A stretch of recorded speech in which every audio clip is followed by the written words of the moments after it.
வணக்கம் ஃப்ரெண்ட்ஸ். ப்ளவுஸில் நம்ம சைட் ஜாயின் பண்ணும்போது நமக்கு அந்த ப்ளஸ் போட்ட மாதிரி நிறைய பேருக்கு சரியாக வரது கிடையாது. அது சில சின்ன சின்ன மிஸ்டேக்ஸ்னால அந்த மாதிரி வர வாய்ப்பு இருக்குது.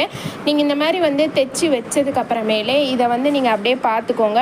கரெக்டாக ஷோல்டர் கிட்ட கரெக்டாக இருக்கான்னு பார்த்துட்டு இந்த கீழே இதுவும் இந்த சைடு இதுவும் கரெக்டாக இருக்கான்னு பார்த்துக்கோங்க. நமக்கு இப்போ பேக்கில் வந்து இது பெருசாக இருக்குது அப்படின்னா இந்த இடம் சரியாக இருந்து கீழே மட்டும் அதிகமாக இருக்குது அப்படின்னா நீங்கள் கீழே தான் மடிச்சு தைக்கணும். கீழே இன்னும் கொஞ்சம் மடித்து எக்ஸ்ட்ராவாக தைச்சிக்கோங்க. அப்படி இல்லை அப்படின்னா லைட்டாக தான் உங்களுக்கு இதாக இருக்கிற மாதிரி இருந்ததுன்னா கை தைச்சிட்டு லைட்டாக இந்த இடத்துல பின்னாடி தைக்கும் போது லைட்டாக பிடிச்சி தைச்சிடணும்னா சரியாக போயிடும். ஃப்ரண்ட்டில் வந்து பார்த்திங்கன்னா உங்களுக்கு அட்ஜஸ்ட்மெண்ட் பண்ணுற மாதிரி இருந்ததுன்னா இது இந்த பார்ட் வந்து அதிகமாக இருக்குது அப்படின்னா இதை மட்டும் நீங்கள் வந்து மேலே வந்து கொஞ்சம் இது பண்ணிக்கோங்க. அப்படி இல்லை அப்படின்னா பட்டி சரியாக இருக்கான்னு பார்த்துக்கோங்க. பட்டி சரியாக இருந்தால் விட்டுருங்க. இல்லைன்னா இந்த இடத்துல லைட்டாக பிடிங்க. இல்லை நீங்கள் 3 டாட் போட்டிருந்தீங்க அப்படின்னா 4ஆவது எக்ஸ்ட்ரா ஒரு டாட் போட்டிங்கன்னா ஹைட் கம்மி பண்ணிக்கலாம். அடுத்தது கையும் வந்து இந்த மாதிரி கரெக்டாக இருக்கா